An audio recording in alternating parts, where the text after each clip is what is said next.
Hi, I'm Amy. Welcome to the vlog.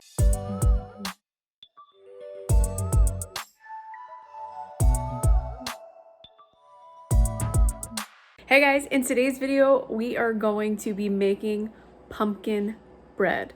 Okay, it's probably not really bread, it's probably more like cake, but it's delicious and it's not too sweet. It's just pumpkin-y enough. It really reminds me of like Starbucks pumpkin bread. Okay guys, this is all that you need for this recipe that I made up. I kind of adapted one from Pinterest, but the pumpkin pie spice, the cinnamon, and the chocolate chips are not necessarily for this. This is your concoction, and then you can dress it up however you would like. It's the easiest recipe in the entire world.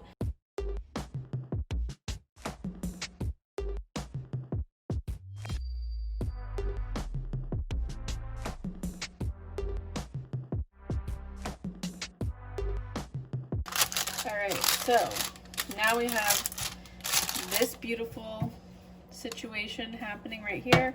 I am going to go ahead and be extra cautious, spray just a little bit of oil, at least to those edges, just in case, and set that aside. Now my bowl and my spoon and a can opener. So, first things first, you're going to take a spice mix. I'll put a link below to similar recipes. Oh, while we're doing this, I need to set this for 350. Get that going.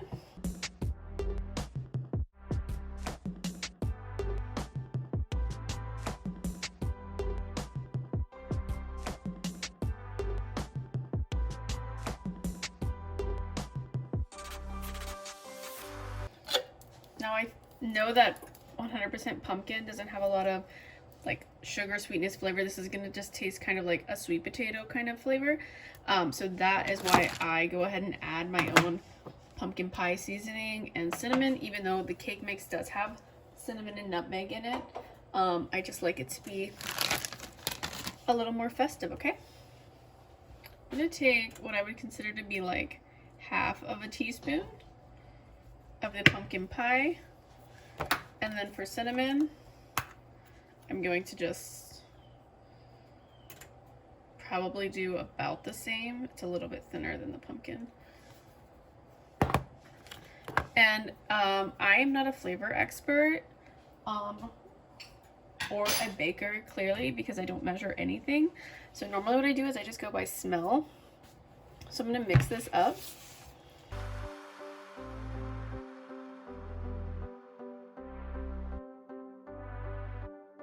So this kind of, the batter reminds me kind of like of a brownie batter, where it doesn't look like there's enough liquid, but if you keep going, there's enough liquid in there.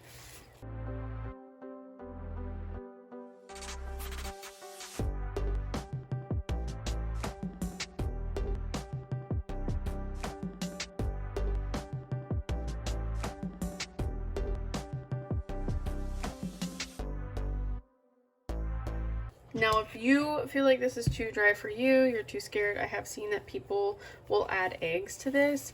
I just don't want it to get more cakey than it already is. I want to keep the density.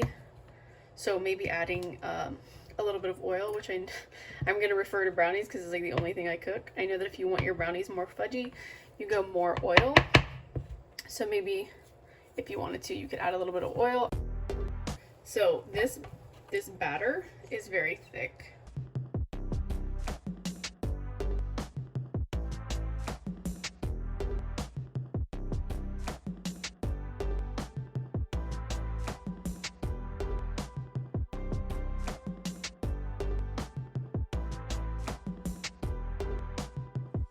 I bet some of you are like, oh no, she forgot the chocolate chips. No, I don't put the chocolate chips throughout it. I only put them on the top.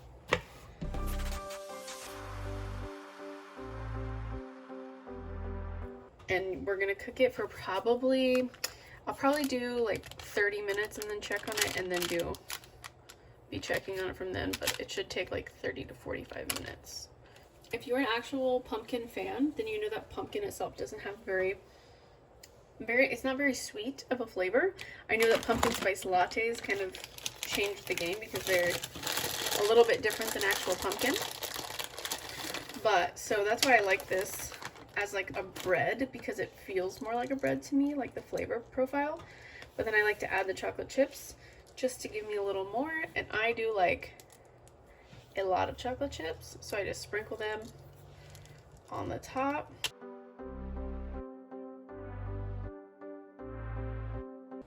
And then I like to press them a little bit. That's how she looks. So here is our lovely before, and it fills up about half of it. It's a pretty hefty little guy.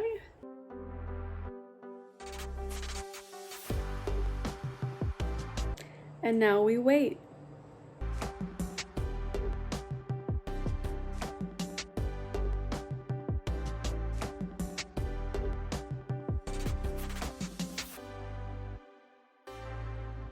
Alright, it's only been about 20 minutes, but I don't know, it's looking pretty good.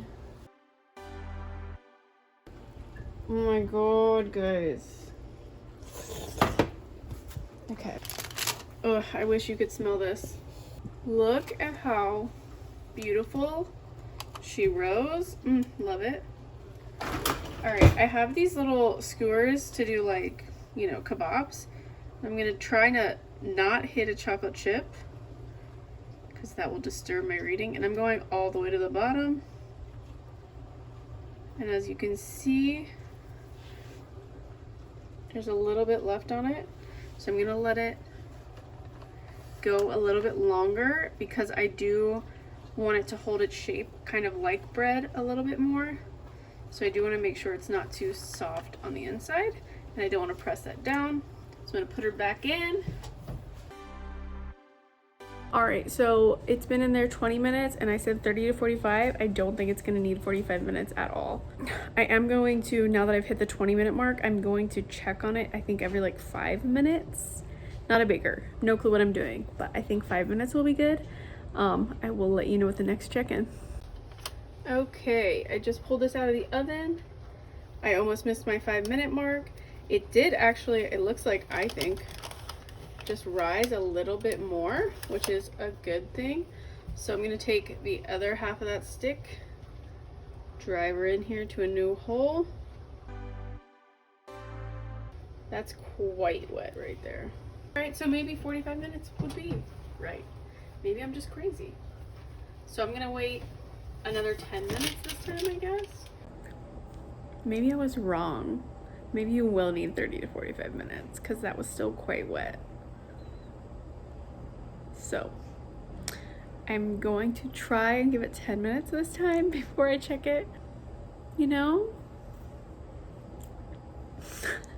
Baking isn't a precise science, even though it is technically, but not when you're me. All right, guys. That's another 10 minutes. Ooh, yeah. It has like a tiny little bit, but we do want to keep some moisture in it, and it's got to like cool down. So that's perfect. I'm going to let this cool in here for probably like 30 minutes, and then I'll take it out and put it on a rack and let it cool some more. All right, it has been about 30 minutes, so I'm going to transfer it from here to here. Ooh, yeah.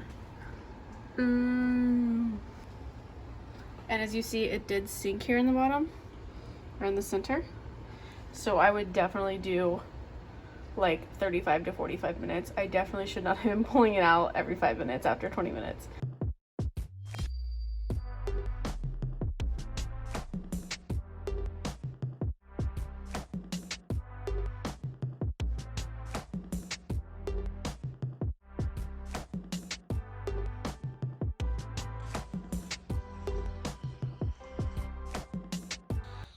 That's all I got for this video. Thank you so much for watching. I hope you enjoyed it. Please like the video if you did, subscribe if you haven't already, and I'll see you in my next video. Bye.